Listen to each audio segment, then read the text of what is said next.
Oh, yeah. It's been a long time since you've either heard or seen of me, but what is going on, Devils fans? It is, as always, your host, your best friend, your confidant, your number one source, Neil Villapiano, and welcome to a much anticipated, and I mean much anticipated, season recap episode of the Devil's State of Mind podcast right here wherever you listen to podcasts, whether checking out here on YouTube or basically anywhere you listen to podcasts, as well as SportsWire Radio, your best place to get everything you need to know about your New Jersey Devils. And as always, guys, thank you so much for taking time out of your day to check these episodes out. And I know it has been quite a while since the last episode came out, but as always, I want to say thank you to everybody who continues to show support for the podcast, whether listening to it or following on social media at Devil State of Mind on Instagram and Facebook, and Devil State over on Twitter. But nonetheless, I want to say thank you again to all of our sponsors and also all of you as well. Really, really does mean a lot to me. So you might be asking yourself, Neil, where the hell have you been? Well, to put it in simple terms, I decided to take a break after the season. And I know that this year in general wasn't particularly great to the standards that I have set for myself in terms of consistent content and everything like that. But, to be quite honest, life sometimes gets in the way. And there are times where you have to make adjustments and you have to do things differently than you normally do. And maybe things are not as consistent, but I still try to give you guys the best content I can at the rate that I can give it to you. So I do appreciate everybody's overall just patience with me and understanding. And as always, again, just support. And I really do appreciate it. And I miss doing this. I miss talking to you guys. Um, I miss just kind of talking about Devils hockey. And it has been a little less than a month.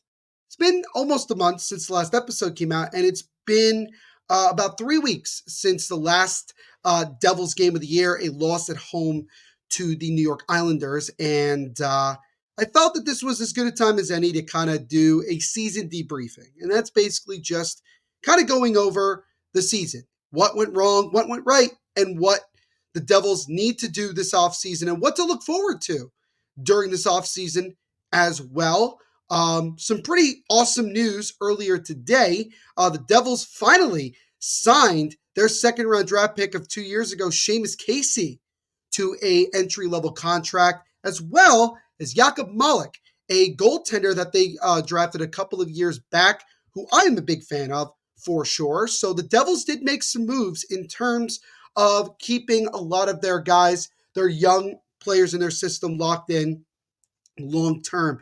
And it's really interesting because, what does that mean for a guy like maybe Akira Schmid? Is he potentially involved in something in terms of maybe getting traded or something along those lines down the road? Who knows? But Tom Fitzgerald, I think, had a pretty busy day today. But we're going to talk about Tommy Fitz and the rest of the boys in a deeper look in just a second. But really quickly, just wanted, as always, to shout out all of our sponsors here, especially SeatGeek. And with the playoffs going on right now, second round of the Stanley Cup playoffs, you got the second round of the NBA playoffs. Major League Baseball is in full swing, no pun intended. And SeatGeek is your best place to get awesome deals and get the best price for the best seats at any sporting or concert event of your choosing. So make sure you use Devil State of Mind when you sign out and you get $20 off your first purchase. So again, make sure to use my promo code Devil State of Mind. And also shout out Horn to Tail Napa Valley, the official wine club of the New Jersey Devils and the official wine sponsor of the Devil State of Mind podcast. And use my promo code Devil State to get 10% off all of your orders. So just wanted to quickly shout out all of our sponsors here at the Devil State of Mind podcast. Also, just so that I keep you guys around the entire episode, we do have a little bit of something I want to share with you guys at the end of this episode. Not specifically involving yours truly, but the overall, let's call it look of the Devil State of Mind podcast moving forward. Don't worry, not going anywhere. Nothing bad is happening. It's all good. but I just want to share it with you guys. And a main announcement of this will come this upcoming Wednesday, May 8th. So make sure you guys are around on social media, particularly around the network that I'm a part of, because there's some things in the air. And there's some things that we are really excited to share with you guys. So we have a bunch to get to here on this season debriefing of the Devil's State of Mind podcast. So let's not waste any more time and get rolling and drop the puck. And there is no first topic. I know I usually say, with our first topic, blah, blah, blah. Simply put, we are going to start with what happened. And yes, I made some graphics for this. If you're on YouTube, you guys can see them. What happened in 2023-24? Well, let's put it in these simple terms. The Devils finished the season a disappointing 38-39-5. It is the sixth time in the last 8 years that the Devils finished below 500, which, unfortunately for a younger generation of Devils fans, it is something that we have grown accustomed to seeing from this Devils team. And with where the expectations were at the beginning of the year to where we are now, about 8-9 months later, is pretty damn disappointing. I think disappointing is the big word. And I think when a lot of Devils fans look back on this year, disappointment is the big word because of where the Devils were last season and where we felt that they were going to go and where we thought that they were going into this year. And a lot went wrong. They finished with 81 points, finished second to last in the Metropolitan Division, 7th in the Metro to be exact, only behind only in front of, the Columbus Blue Jackets. They finished exactly 10 points out of the last wildcard spot, which was legitimately the only way down the stretch the Devils had any shot of making the playoffs. And they finished with 14 fewer wins than they did in 22-23, and also 31 fewer points. Think about that. That's about 15 games, 15 wins worth of points that the Devils did not get this season. I think that really kind of lets you take a step back. Also, it is the 9th time in the last decade that the New Jersey Devils did not make the postseason. And so again, it really comes down to simply that this was a disappointing year, an aggravating year, a frustrating year, and so much. If you look at, to kind of backtrack for a second, if you look back to last season, everything went right for the Devils in 22-23. Health-wise, coaching, goaltending, scoring, everything. Fast forward 12 months later, everything went wrong for this team. So let's dive into it a little bit deeper with this. So again, as I mentioned here on the screen, 38-39-5, 81 points, finished in 7th in the Metropolitan Division, 10 points out of a playoff spot, had 14 fewer wins than last year, 31 fewer points, 9th time in the last 10 years that they have missed the playoffs. And I didn't put this in here, but again, this is the 6th time in 8 years that the New Jersey Devils finished with a below 500 record, which again, incredibly aggravating.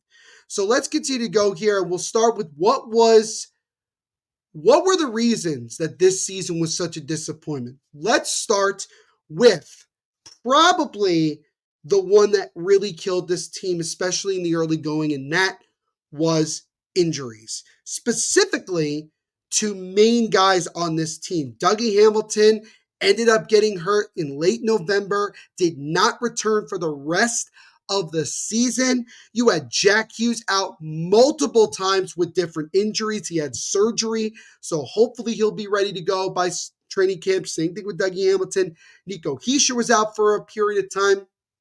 Timo Meier had 2 MCL injuries and just recently had arthroscopic shoulder surgery.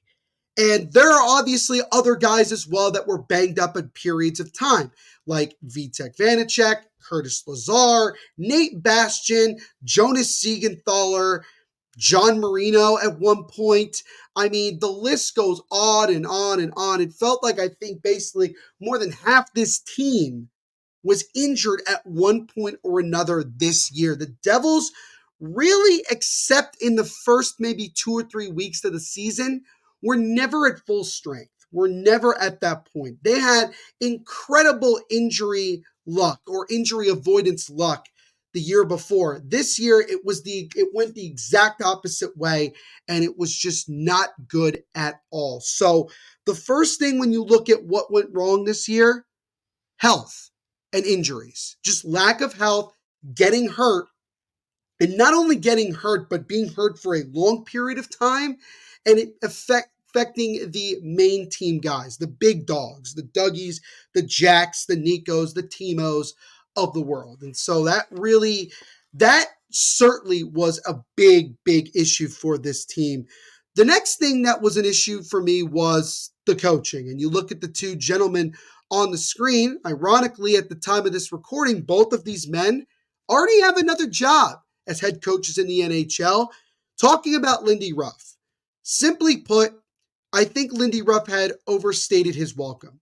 I know that people want to say it wasn't totally on him, and it wasn't. But the reality is that his coaching system and style just wasn't appropriate for this team anymore. And even though he admitted in a recent interview with Ryan Novozinski of NJ.com that he wished he had made some changes earlier in the year and goaltending and all that stuff, the reality is that he waited too long and he did not make the necessary adjustments. And as a result, Tom Fitzgerald did fire him despite giving him a contract extension, which honestly, it wasn't like a big contract extension. So it's not like they're really paying a lot. And because Lindy Ruff is going back to Buffalo for his second stint as head coach of the Buffalo Sabres, the Devils either don't have to pay any more to Lindy Ruff or a very small margin. I'm not sure. And then Travis Green took over for the last month and change of the year.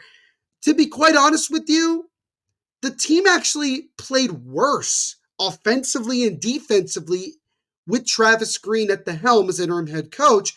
The only difference that was somewhat of a positive was the fact that Tom Fitzgerald went out and acquired Jake Allen and Capo Kakinen at the trade deadline, and so the goaltending was better. The goaltending was a lot better than what we had seen the first couple of months of the season. But Travis Green was never going to be the main guy at the helm. And at the time of the recording, on this day exactly, May 6, 2024, he has been hired as the next head coach of the Ottawa Senators. So the Devils will absolutely be getting a brand new head coach during this offseason. And we'll talk about that a little bit more later on in this episode. But again, just did not work. I wasn't fond of Lindy Ruff when he was originally hired. He earned himself an opportunity to stick around after last year, but the reality is that it may have been actually not a good thing because Lindy Ruff was brought in specifically to develop the young talent that we have. He did. He got them to a higher level, but I never felt that he could fully get this team to play at the level that they need to play on a consistent night. Again, not totally on him, but this team needs a different mindset. They need a different style, a different type of coach. And I'll talk again in greater detail about what I feel the Devils need to be looking for in terms of their next hire.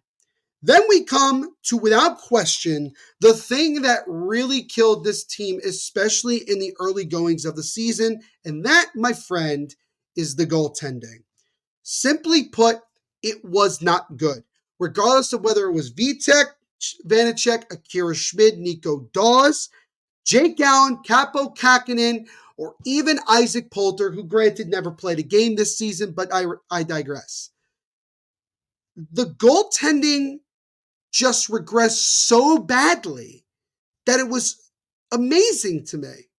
I mean, Vitek Vanacek, that last season was probably going to be the best season of his career. He was tremendous. There is no doubt. Akira Schmid came in the middle of that first round of the playoffs against the Rangers, put on a Linsanity run, and then struggled a ton this season to the point where he was eventually sent down and played the rest of this past season with the Utica Comets in the AHL. Nico Dawes had a really nice run in February and into early March, but again, he's too young and needs to be developed more in the minors. Same thing with Akira Schmid. Vanacek was eventually dealt at the trade deadline to the San Jose Sharks for Capo Kakinen. Simply put, as Tom Fitzgerald said, they made that trade to get rid of Vitek Vanacek and his contract. There is no way to sugarcoat that. Not going to try to make it sound like it was better than it was. That's just the honest reality. And I know it upsets certain people, but that is, again, just the reality of it. And again, Jake Allen comes in a trade from Montreal. He waived his no trade clause to move to New Jersey, and the Devils are only paying half of his contract salary the rest of the time it's around. So he has 1 year left next year. They're paying him less than $2 million. He will most likely be the backup to whoever the Devils decide to get pair along with him. It probably won't be Capo Kakinen, although Kakinen did show some pretty good signs, and he probably won't cost a whole lot. But I don't see the Devils going with the tandem of Jake Allen and Capo Kakinen going into next season with how much pressure there is with this team to take the next step. But none of the goaltenders really ever got on a roll and really took over the number one spot. And it's unfortunate that things ended the way that they did with Vitek Vanacek. I understand completely why he was upset about how things transpired, but it is a business at the end of the day. And you have to make changes for the sake of helping your team. Akira Schmid, I know that people are talking about maybe he ends up being a guy that gets dealt in a trade for a top flight goaltender. Who knows? Who knows? We will not worry about that now. But goaltending was another major, major reason, especially early on this year, that led to the Devils' downfall. And the last thing, simply put, as well, the Devils' defense was brutal this year. Several guys who had tremendous years last year took major steps backwards. Jonas Siegenthaler, John Marino, Kevin Ball, all three of those guys in particular just fell down dramatically, particularly Jonas Siegenthaler, to the point now where many are questioning whether or not he's going to be on this team moving forward. John Marino may also be a guy that gets moved. Who knows? Kevin Ball, I doubt it. I doubt he's the one that gets moved. I just don't think you're going to see the same defensive core. And I know now that, and you look at a guy like Brendan Smith, I don't know if he's going to come back. I'm not the biggest fan of Brendan Smith, to put it simply. And I think that there are other guys out there the Devils can get that could do better at the job that he was doing. And with Dougie Hamilton getting hurt and the Devils dealing with injuries on the back end, you had a guy like Luke Hughes, who, by the way, is a Calder Trophy finalist for Rookie of the Year. So congratulations to Luke Hughes. And Simo Nemitz, who both had to not only play, but play major minutes, sometimes top 4 minutes together. And even though they did have some success, they had a lot of growing pains as well. But you're hopeful that with those two guys in your foxhole long term, that they could develop very well and become two great top defensemen for many, many years to come. And adding a guy like Seamus Casey as well just continues to make it a really exciting future on the back end. But clearly, the defense regressed. It was a reason why the goaltending was a problem. It wasn't the only reason, but I do put a good amount of blame on the defensive structure and the regression of the defense on why the goaltending for the Devils at times failed. Even Lindy Ruff admitted it in that interview that he did with Novo from NJ.com. So the last thing and probably the thing that everybody's going to point to, is clearly Tom Fitzgerald. He failed this offseason and in this season. Maybe saying the offseason he failed, it's tough to say. But certainly not bringing back maybe some guys, maybe like a Tatar. I definitely feel like that was a mistake not to bring him back. I know that he was asking for a lot more money and ultimately he didn't get it. But at the same time, I still think you could have tried to keep him. You did acquire Tyler Toffoli, which, even though you look at the situation, Yegor Sharangovich, who got dealt in the deal, had a 30-plus goal season, had a great year in Calgary. It just was never going to happen as long as Lindy Ruff was in charge. And Tyler Toffoli actually had a very productive year despite what a lot of people might think. And they almost were able to get a deal done where he was going to stay and not get traded. It's possible that the Devils can still bring him back during this offseason. Maybe in 2 or 3 months, maybe he is a Devil again. Who knows? He is an unrestricted free agent with the Winnipeg Jets season being over. But Tom Fitzgerald failed a lot. He didn't address the goaltending like he should have in the offseason. He didn't add veteran defensemen on the back end, I felt. And I'm not going to really say the forward core because it was still pretty intact. But again, losing Tomas Tatar was unfortunate. And I can't believe I'm saying this, but having Damon Severson and Ryan Graves going out the door ended up really affecting the defensive core in terms of productivity. And then also Tom Fitzgerald didn't make moves when he should have. He made them too late. He fired Lindy Ruff too late. He improved the team's goaltending at the very last second when it was very unlikely the Devils were going to make a run in these playoffs. And that's where we're at. So he goes into this offseason with a huge job to do. He has a lot to do to turn this team around, take them to the next level, and put confidence back in the team and in this fan base. He built this team, and he also was the reason that it failed this year in many ways. Not the injuries, but in many other ways. So all eyes are going to be on Tommy Fitz going into this offseason. So that overall is what the hell happened in this 2023-24 season. So with that now out of the way and in the rearview mirror, let us now go over to the offseason checklist for this New Jersey Devils team, i.e., what does this team need to do in order to get better, get back in the playoffs, and be a cup contender? Well, the first and most important thing, which I also believe is the thing that Tom Fitzgerald's going to do first, is find a new head coach. Now, as you can see here on YouTube, there's a couple of options. You have Craig Berube, who, again, reportedly, as of right now, per Elliot Friedman, that the Devils are very high on him. And if nobody else really makes that big push, it's very likely that Craig Berube becomes the next head coach of the New Jersey Devils, based on what we've been told. Mike Sullivan, who is starting a new 3-year contract with the Pittsburgh Penguins. It has been speculated that maybe, especially with the Toronto Maple Leafs getting bounced in the first round, that maybe Kyle Dubas fires or just lets Mike Sullivan go and brings in Sheldon Keefe to be the next head coach of the Penguins. That would open up Mike Sullivan to then come to New Jersey. He has a strong connection with Tom Fitzgerald. I think it'd be fair to say that if Mike Sullivan were to become available, barring some other crazy situations that could happen, maybe John Cooper of Tampa Bay is available, maybe even Rob Brindamore. Unlikely with Rob Brindamore, but what we heard last week, maybe it's still a possibility. But if Mike Sullivan is available, he jumps Craig Berube in my opinion. But we're not going to talk specifically about like which head coach, blah, blah, blah.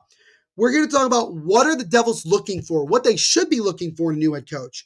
Someone who is a defined leader, a guy who comes in as an alpha dog, okay? A guy who comes in and demands respect. He demands accountability. But most importantly, in my opinion, has a system that works based on the team that you have. Instead of shoving a system and an old school approach, you need to have a system that's more up to date with this type of hockey that's played in the NHL that is also conducive to what this team is. And this team is going to look different by the training camp of this upcoming year. But you need to start with getting a new head coach, whether it's a veteran coach or even an unproven guy like a David Carl at the University of Denver. A bona fide leader who demands respect, demands accountability, and has a system that is based around the team and skill set that you have overall. So that's the first thing. Number two, you need to find a true number one goaltender.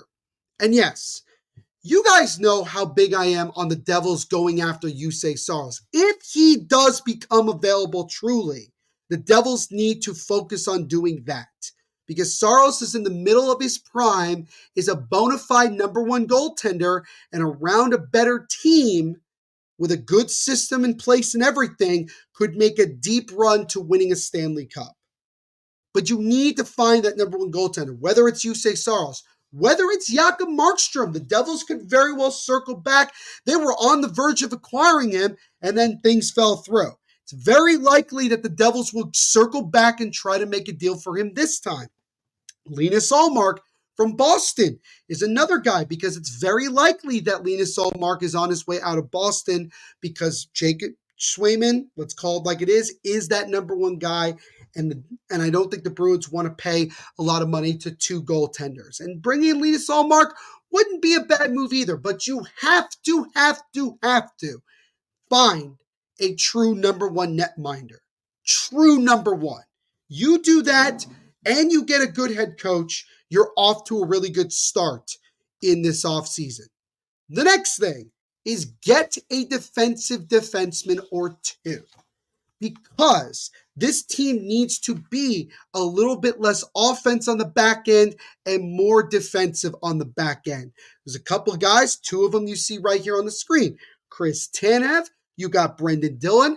I also very much like Brett Pesce with the Carolina Hurricanes. Those are just some names that I'm going to throw out. But regardless of the fact, you need to add a veteran or two defensive defensemen to take some load off of your offensive defensemen like a Luke Hughes, like a Dougie Hamilton, and try to take off some of that pressure from Siegenthaler Marino, because I think that's what really helped Siegenthaler Marino and even Ball have success last year, the year before, when they had guys like Severson and Graves taking over some of that defensive responsibility and having everyone have more of a balanced amount of workload. So that's the next thing I would say. Get a defensive defenseman or two. Veteran, that's the way I would look at it. But if you want to get a young guy that can do the job as well, be my guest. Next thing, find a scoring right or left winger, particularly to play alongside Jack Hughes. That is the big thing on the offensive side. The Devils' offensive core, for the most part, is set. What they are still lacking is a guy that can put the puck in the back of the net at a consistent rate that plays alongside Jack Hughes, who can focus again on being a center and go from there. And there's two options right here on the screen. One of them, Devils fans already know about, and Tyler Toffoli. And I'm saying it is still possible the Devils could go back, circle back, and try to bring Tyler Toffoli back to the Garden State. But there are some other guys that are free agents going into this year that could be options. The reigning Conn Smythe Trophy winner for the Vegas Golden Knights, Jonathan Marchessault, who is now officially going to be a free agent after the Golden Knights were knocked out in the first round of these playoffs against Dallas. Another Golden Knight, Chandler Stevenson, as well, could be a really good option in terms of speed and scoring.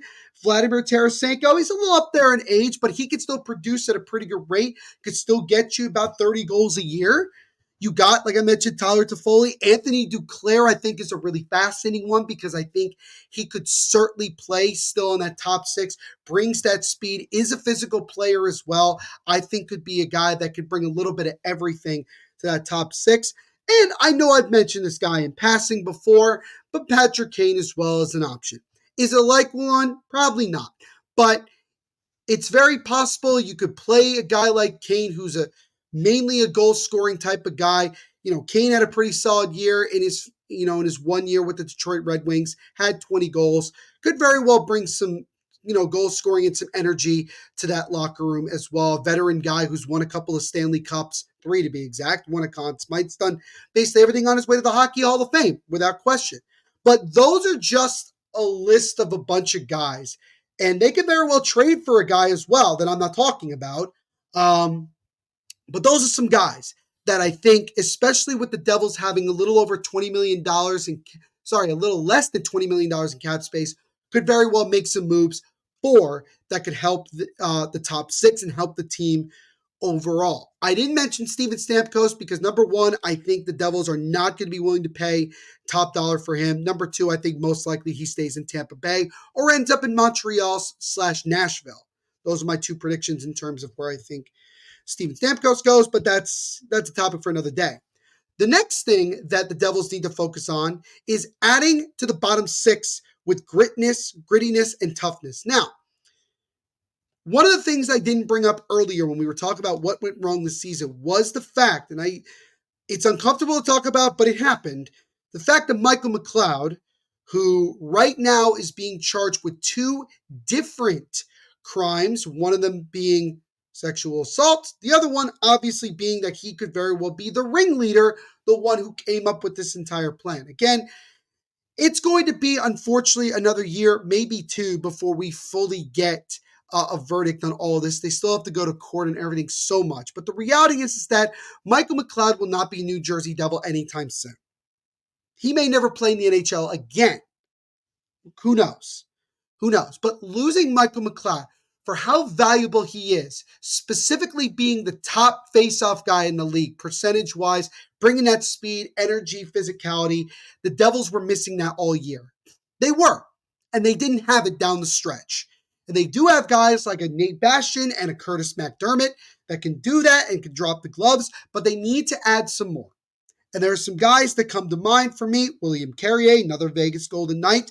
I like Dakota Joshua from the Vancouver Canucks. Two guys that I've heard today could be intriguing. Jakob Trenin from Nashville, and then Warren Fogle as well. Those are just, again, I wanted to give you guys a couple of different guys here or there that could be options. So adding to the bottom six, making it a little bit tougher. If that means taking away some of that speed and skill, so be it. Being a little grittier, being a bit tougher, being a more balanced team overall, as I've talked about. I like to use the Florida Panthers as a good example of this. A balanced team that could beat you in a multitude of different ways goes a long way. So adding to the bottom six, which I don't imagine will cost too much, if a lot at all, is another priority. And I know this isn't a top, I don't want to say it's not a top priority. At least it's not a top priority on my list, but RFAs, restricted free agent. Dawson Mercer is the big one. The question is going to be, is he a guy that ends up becoming available in a big trade swing for a goaltender? Maybe, maybe not. Who knows? But Dawson Mercer, I think, absolutely needs to be re-signed. I don't think it will be much of an issue. And he did have a down year, so in kind of a good way, it might make it easier for Tom Fitzgerald to get a fair deal for both sides.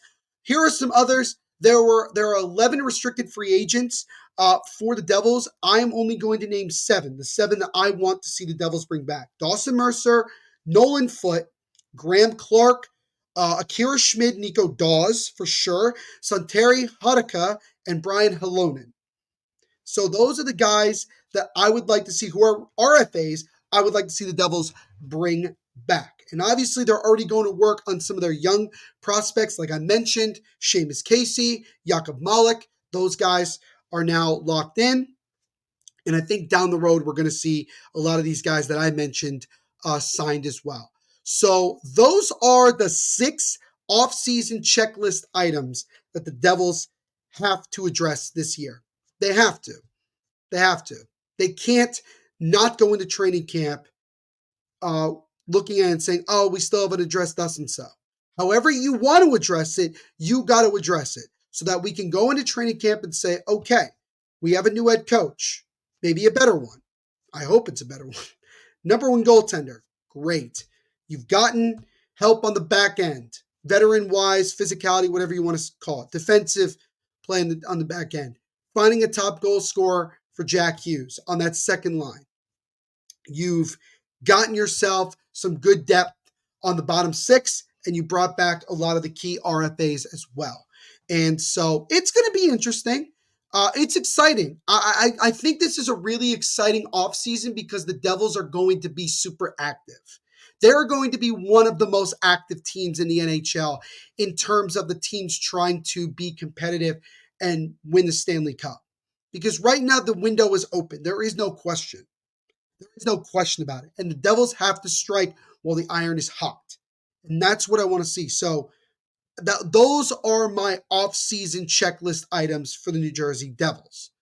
Now, the last thing here that I wanted to talk to you guys really quickly about are important off-season dates. Let's start with literally tomorrow or today at the time that you are listening to this episode. We have the NHL Draft Lottery. It'll be tomorrow night, Tuesday night, May 7th at 6:30 p.m. Eastern. The Devils currently sit with the 10th highest odds to earn the number one overall pick, which is Macklin Celebrini at 3.5%. I would say most likely the Devils are either going to stay at 10 or move to 11. That is my guess. And this is a very deep class, but the Devils could very well use this pick to maybe acquire a top flight player. That's the way I look at it. And I know I spelled Vegas wrong in this thing. I do apologize. That's actually really embarrassing that it's spelled Vegas, not Vegas. So I do apologize for that. But the NHL Draft, June 28th and 29th at the Vegas Sphere in Las Vegas, Nevada. And we'll see where the Devils are at that point. And then the first day of NHL free agency, Monday, July 1st, will be that. Also, in a couple of days, the World Championships will begin for this year, and a lot of Devils players are going to be involved in that. And myself and many others will keep you updated with all of how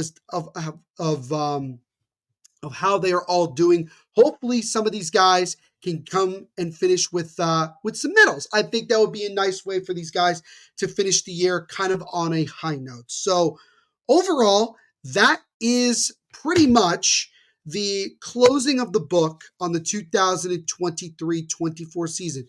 It's not technically, because really the season doesn't end until the last game of the Stanley Cup Finals. But for the Devils, right now the focus is 1,000% on 2024-25.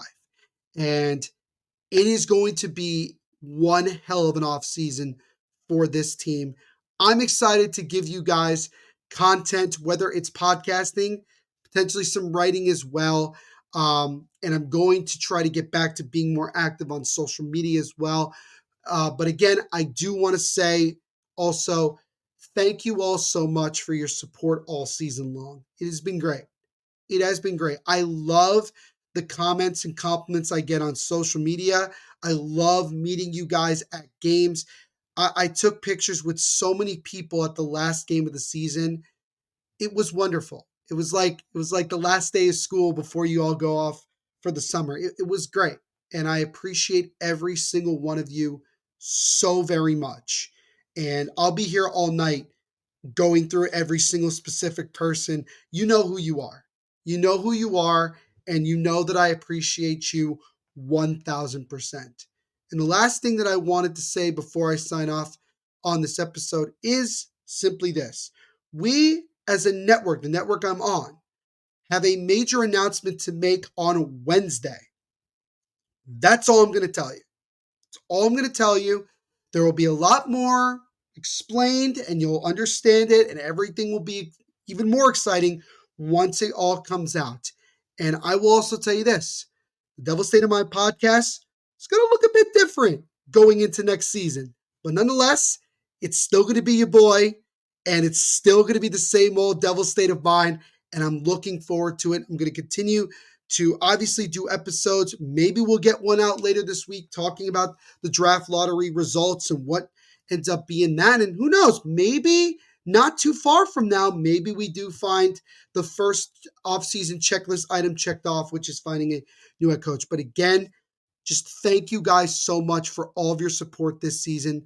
I love you all, and I can't wait to continue with the rest of this year and offseason and many more seasons to come of the Devil State of Mind podcast. Thank you guys so much.